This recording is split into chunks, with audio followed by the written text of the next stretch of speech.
welcome to Revived Africa magazine. My name is Princess Bonolo, and alongside with me is the lovely Nomama Dlamini. And today we are interviewing the beautiful and talented Dinky Kunene.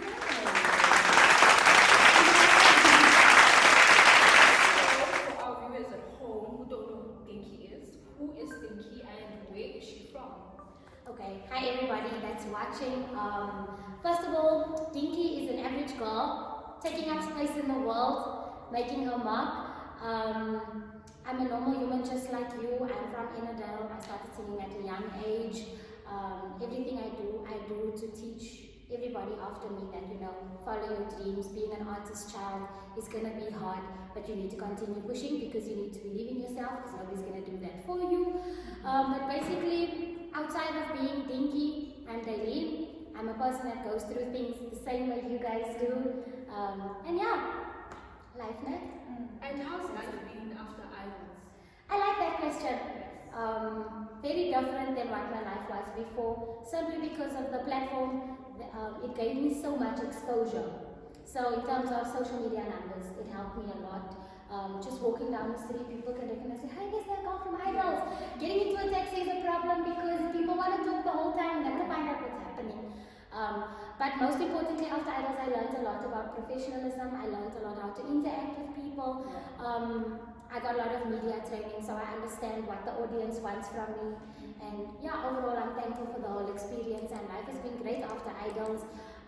It also does have its downfalls because there's a time when you're now on TV and you're the biggest thing and everybody wants to know about you, and then once you're eliminated, boom, everybody's on to who's left in the competition and you're no longer important. So, a lot of people say when you get into your hometown, that's when it really hits hard. And it's like, okay, shut, I'm not that girl anymore, I'm not on TV, people don't worry about me anymore. So apart from needing to deal with that, after Idols, life has been very good. Yeah. For people who've never heard your sound, how would you describe it? Ayebo. That's the first thing that comes to mind because piano is life. I don't necessarily do the kind of amapiano that everybody listens to. So I like to call it amapiano soul. More so because I'm not just singing about vibe and dancing and drinking. Those are not things I promote. I speak about love. I speak about things that people go through. I speak about the importance of who you are as a person. I speak about other people needing to stay out of your business. I speak about all of those things more so than just vibe and hype. So for me, I would explain it as amapiano meets meaning. Amapiano meets soul. So piano with a message. Interesting. So let's talk about your EP. Tell us more about it. When did you release it, and just give us a little background on it. Okay, awesome. So first of all, the name of the EP is Speak Your Truth. The name is inspired by just everything in the EP which comes from my life. So I'm basically sharing my truth with my audience. I released it around last year, October, November. The EP is doing really well. It's doing better than most of my other projects considering the time it's been out. Speak Your Truth, yeah. I don't know what more I can say about the album. I think you guys should go and listen to it and see which songs you guys resonate with. But basically, the names of the songs basically give a hint as to what's happening. Dreams come true, hold on to me, in Bogoto, healing, because I find healing in music, piano poetry, because piano is not just a dance music like it is to other people. For me, it's my coping mechanism. So hence I wrote the song Piano Poetry. That's just one of them. So yeah, go and listen to the album. Definitely, it's available on all major streaming platforms. And yeah, Dinky Kunene, Speak Your Truth. I can guarantee you will not regret it. Yes, guys, do the things. So we as Revived Magazine, we've listened to your EP, and our favorite song was In Bogoto. So please tell us more about the song. So I took it from a saying that goes Tindum Fast, Tindum Bogoto. And because when you have a woman, you have a rock. But I think with the way the patriarchy has made women feel like your job is in the kitchen barefoot pregnant, a lot of people haven't understood what it means to be a rock. And they also think, when I am doing those things and I am the domesticated woman, I am not a rock. And I feel like that sometimes because When obviously my job is on the weekends, and when I'm not doing an interview or photo shoot, I'm at home cleaning, cooking, the things that everybody else does. And sometimes this makes me feel like, am I not doing enough in the world? Also, a lot of people praise skinny women, no hate. But I think thick girls, being thick is a trend at the moment, I think. But we okay with posting the picture on social media, but when we come home, we're still putting on a waist trainer. We're still putting on the full body Spanx to make our body look in proportion. And if you are a rock, you stand strong. You don't need all of those crutches to make you feel better about yourself. And that's the purpose of the song, because whether you're a fat girl, whether you're a black girl, whatever kind of girl you are a rock, you are appreciated, you deserve love in Bogota. Great. So tell us about the music video you released last month. Yes. Awesome. So the name of the song is Hold On To Me.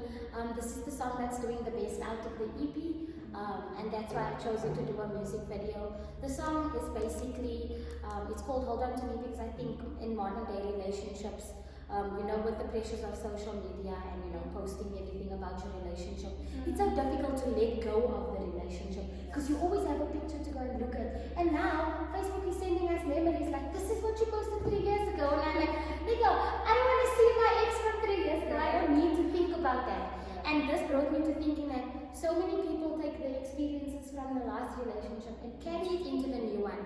And eventually they doom the relationship before it even happened. And I say people because I'm one of those people. This is something I've done many times.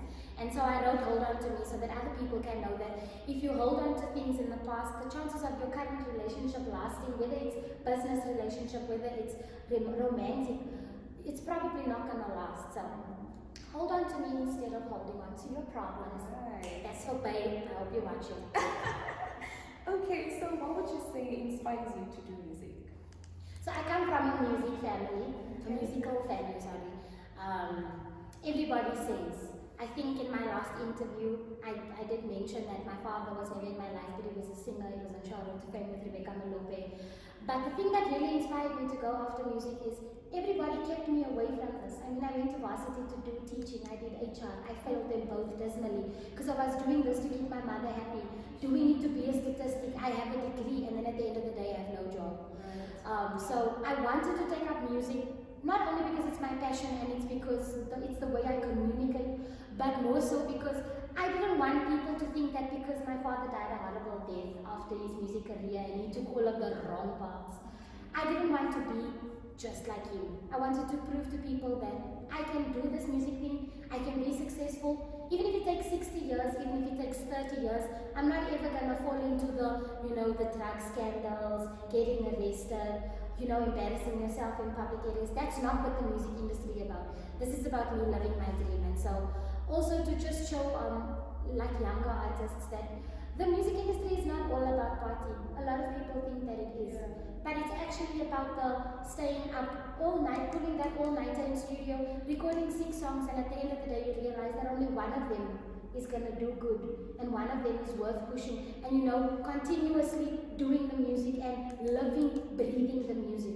So it's basically because I don't want to be like my dad, and also because it's my passion, and also because I think young kids, especially colored girls, a lot of girls in our community in Enadale, there's a girl in Extension Line as well, she's an artist, but I don't think they have a role model to say, this is somebody that did it, I can do it. So hopefully there's a whole bunch of girls in Enadale and in every other community, small community that sees, okay, sharp, Dinky figured it out, I can figure it out.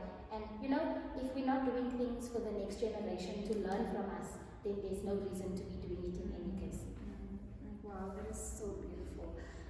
So since we are in the midst of COVID-19, would you say that the pandemic was maybe a stumbling block in terms of you releasing your EP? Maybe you might have had hopes to release it a bit earlier. So would you say that the pandemic was a stumbling block in a way? Oh my God, COVID-19 came with a bang. But COVID-19 wasn't that bad for me in terms of artistry. I didn't have my EP before COVID. Before COVID, I was in conversation with my friends that are no longer going to be together as a group. I needed to figure out where I'm going to record, who I'm going to record with, what's going to happen to my career. And in COVID, you know, I'd randomly wake up at 3 o'clock in the morning and I'm writing. And I just jot down my feelings in my memo, and then it eventually turns into a song. And then I was privileged enough to go to Maporisa's house for 2 weeks where I recorded most of my EP. I was fortunate to meet them through Do. I thought that COVID was just going to take away, but it also helped me with my social media because now I'm at home and I'm doing covers more often. Like at the moment, I'm not even doing them as much, but I was interacting a lot more with my crowd. It opened doors for influencer work. I was doing makeup tutorials and people were liking it, and I started getting products. You know, there's no money for foundation, but hey, there's a company that's sending me foundation. There's a company sending me hair products. There's a company sending me lip gloss. There's a company sending me lipsticks. There's a company called Fab Lab Cosmetics that was sponsoring me all through last year during COVID. So it opened a whole bunch of doors for me that I didn't think was possible. And with that being said, COVID kind of it inspired my EP because it gave me time to think and do introspection about the message I want to give to the people that listen to my music. But also, it also led me to the understanding that you're never going to be happy with one source of revenue.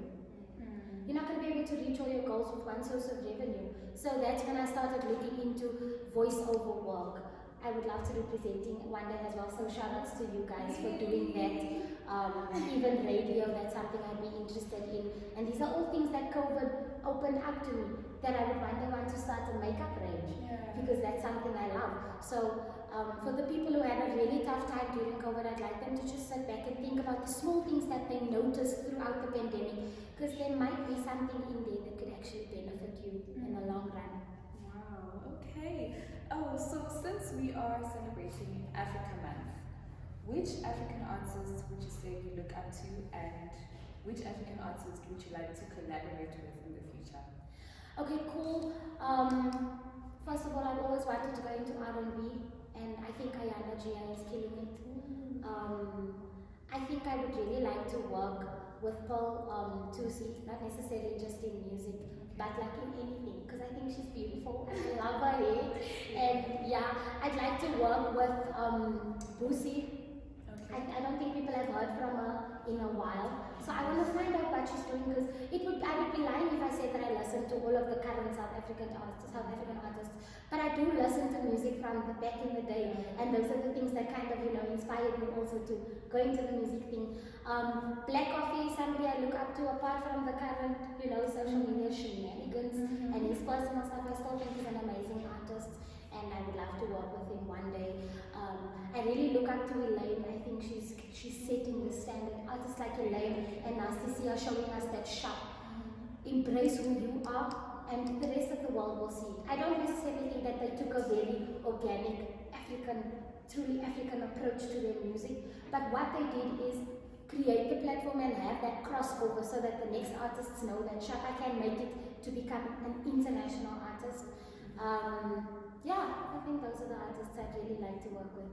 Okay, so our last question for you is, what advice do you have for young and upcoming artists? Cool. I'm going to start it with a story. Sorry if I'm talking too much. So Sibini gave over her crown as Miss World a couple of days ago, but her outfit made me so proud to be South African. Her outfit was like, Sha, yes, Mama, you're doing the thing. You don't need to go there in a gown and a silk gown and pretend to be something that you're not. And the reason why I'm mentioning this is, be proud of your roots. Be proud of who you are. Be proud of your struggle. It's an important part in being an artist. It's an important part in whatever career you take. Because why?